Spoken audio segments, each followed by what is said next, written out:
Deaths ring out in Harrison Township. 2 innocent people are hit. I'm Paula Johnson. That story is up next. Hi, Nathan. Well, this gun battle broke out at a time when people were out and about in the neighborhood. A woman and a 10-year-old were hit. Don police here in Trotwood say they were blindsided by these developments. Well, it's a beautiful day across the Miami Valley, for most of the day today at least. It's been almost a week since a young autistic boy disappeared. Michelle, what we found is that people who already had plans to head out for the holidays will still hit the roads, but the jump in gas prices was enough to change the minds of those thinking of a last-minute trip. The Red Cross is the latest organization to announce that a laptop containing personal information has been stolen. Don, neighbors out here are very concerned about these 2 women this evening. Deputies believe they took off on a shopping trip to a JCPenney's outlet in either Columbus or Carrollton, Kentucky. Now, this isn't Seal's first brush with the law. He's served time in upstate New York, also time here in Ohio. Now he faces several charges around the Miami Valley. Reporting live in Riverside, I'm Paula Johnson, Dayton's news source. Welcome to News 11 at 6. I'm Jonathan Walsh. This morning, News 11 cameras caught Mayor Carty Finkbeiner in violation of parking, safety, and green living codes of conduct. News 11's Paula Johnson is live at the Erie Street Market with a story that you'll only see on News 11. And Paula, what happened? Well, Jonathan, first Carty parked behind me here illegally, but then he left that car running for 45 minutes with his dog Scout inside. Toledo Mayor Carty Finkbeiner has been called to task before about leaving his dog Scout in the car. Hi, I'm Mayor Carty Finkbeiner. That prompted this public service announcement. I want to tell you something that I learned recently. On a hot day, do not leave your dog in the car. But Saturday morning, here's Scout all alone with Carty nowhere in sight. The car sat outside the Frogtown Fair, a green event offering tips on saving the earth. Are you kidding me? Our mayor? I would say that's absurd. I would say that's ridiculous and irresponsible. Earlier this year, the mayor cracked down on city employees idling their cars, but this morning, he left his car running right here for more than a half hour with his dog Scout inside with parking spaces just across the street. I can't understand this. He violated the parking violation. He violated leaving the car running. And Scout was left alone in the car yet again, something the Humane Society says just isn't safe. It probably still was starting to get warm. You know, even with the air running and you're in the shade, you still, you know, it might be comfortable then, but when that sun starts coming in, you can feel it, just like when you're driving down the road. Some Green Living supporters say Carty is only human. With the dog again. Bless his heart. I think he means well, but he has his troubles. But they also say it's time to learn from past mistakes, especially those that put others at risk. On the next hot day, you're staying home, Scout. Paula Johnson, News 11. Neighbors out here are heartbroken over this. Take a look at this makeshift memorial behind me. It's been slowly growing all morning with flowers, letters, and also stuffed animals. Neighbors say the man who owned this store was more than a friend to everybody who came in his shop. It's a very quiet neighborhood, and I'm sorry.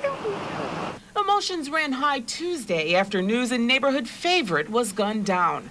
Overnight, a makeshift memorial filled with flowers, cards, and words of love were left outside the store, which now sits at the scene of a senseless double murder. I don't know why they thought they had to shoot him, but they did.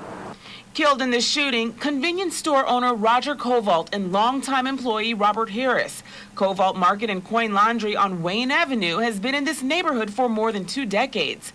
Neighbors describe Covalt as a neighborhood dad. Mr. Covalt's very beloved by everyone around here. As police investigate what led to this shooting, those in the neighborhood are thinking about how these 2 workers and this longtime shop have affected their lives.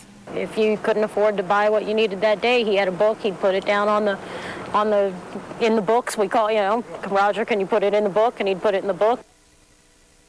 Neighbors say Robert Harris was a man who had just turned his life around and that he was also a positive influence on this community. They say he'll also be missed. Funeral arrangements for both men are pending, and when we get those, we will bring them to you. Reporting live, Paula Johnson, Dayton's News Source. 70 here is one of the highways being considered, and if you travel it, you know it can get pretty congested. Now, some believe that separating the cars from the semis will ease that congestion and also make roads safer.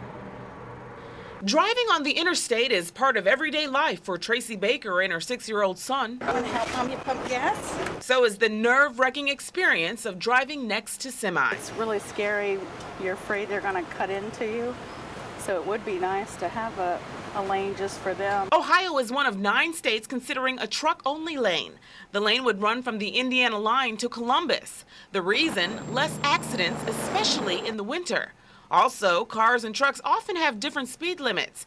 Experts say separating the two could relieve congestion since semi-traffic is constantly growing.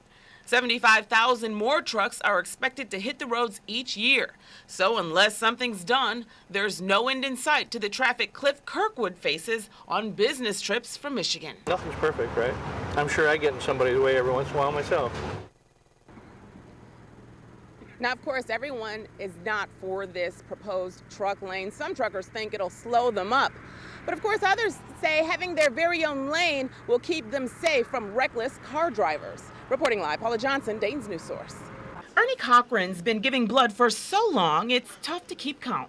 Today is 458. It's actually 459, but his tenacity to save lives is rare. The proof is right here. Look at all these empty shelves. There are supposed to be 825 units of O positive and O negative blood, but right now, there's only 22. If we were to have a major catastrophic accident with a lot of trauma victims, right now, we don't have the blood to send. Cher Patrick with the Community Blood Center says although few surgeries are scheduled on holidays, traumas often increase, and one patient may need several units of blood. We had a traffic accident over the weekend, and one person used 37 units. And so that's a lot of blood to use. To get donors in these seats, workers are giving away tickets to Kings Island each hour. We do that on weeks like this where it's very difficult to get donors in to try and increase our numbers. Hopefully the lure of a free day at the park will fill these shelves. As for Ernie, If I could learn to stick and unstick myself, they'd be out of a job. no matter what, he'll be back for number 460. In Dayton, Paula Johnson, Dayton's News Source.